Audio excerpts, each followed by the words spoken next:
Attention, SSS members and pensioners. Well, ito po ang pinakapangit at pinakaayaw na benepisyo natin sa SSS. At lahat, kahit sino, inaayawan ito. Ano nga ba ito? Yan natin pag-uusapan sa episode na ito. Hello mga ka-vlogs! Welcome sa aking YouTube channel at welcome sa ating official Facebook page. Saan ka man nanonood, kumusta?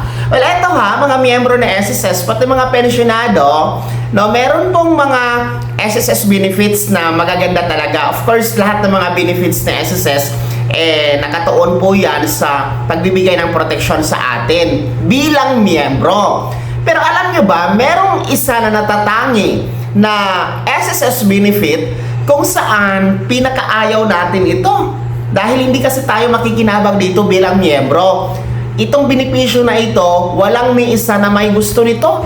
At iniiwasan talaga ito mga ka-vlogs. Pero, hindi talaga pwede na maiiwasan ito dahil lahat tayo hahantong dito. Well, ano ang benepisyo na ito? Ito po ang SSS Death Benefit. Okay? SSS Death Benefit kung saan kapag ang isang miyembro ng SSS ay mamatay, ang miyembro ng SSS ay papanaw na sa mundong ibabaw, ang benepisyo na yan ay hindi po mapapakinabangan ng namatay na SSS member. Of course, dahil nga patay na. Okay?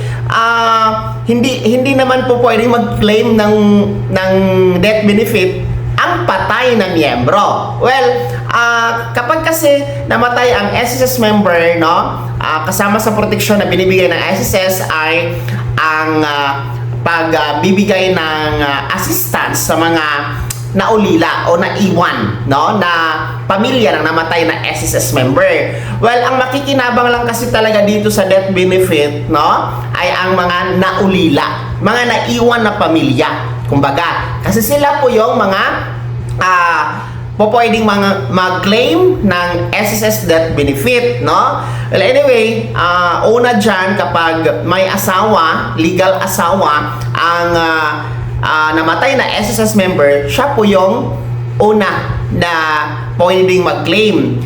In case na wala na po yung asawa or patay na, pwede po ang mga legitimate child, mga anak.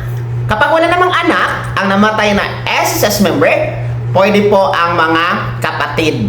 Okay? Pag wala naman po ang mga kapatid, kung walang kapatid na buhay pa, pwede po ang parents. Pag wala po ang parents, patay na din po, pwede po ang mga kung sino man ang dineclare na beneficiaryo ng namatay na SSS member. So pwede po yun kasi napapasa naman po ang pagiging beneficiaryo in case na mamatay ang SSS member mga ka-vlogs. So ayun So ang makikinabang dito, hindi ang miyembro na namatay, kundi ang mga naiwan o naulila. Kahit paano, at least hindi po magpro-problema ang mga naulila kung saan po kukunin ang gastos sa pagpapalibing, paglalamay, Kasi alam nyo, ang gastos pag may namatay, kabaong pa lang ang mahal-mahal, tapos meron pa yung lamay.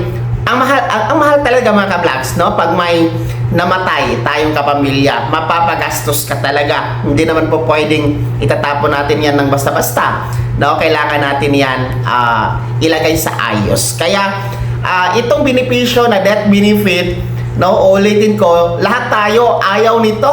Sino ba namang tao? Sino ba namang SSS member ang gusto nitong SSS death benefit? Walang ni isa sa atin ang gustong mamatay. Maliban na lang sa mga sigurado talaga, yung mga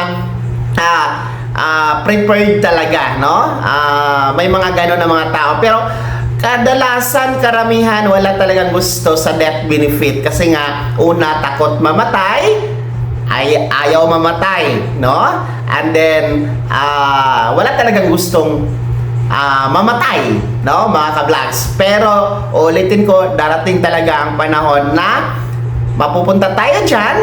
Kaya sinisiguro ng SSS na maging protektado yung mga naulila, mga naiwang pamilya ng papanaw na SSS member. Well, ang ating SSS death benefit, no, meron po yung halaga na nasa 20,000 pesos hanggang 60,000 pesos. Maximum na po yung 60,000 pesos, then minimum of 20,000 pesos. Depende po ito sa haba ng contribution at depende sa laki ng monthly contribution.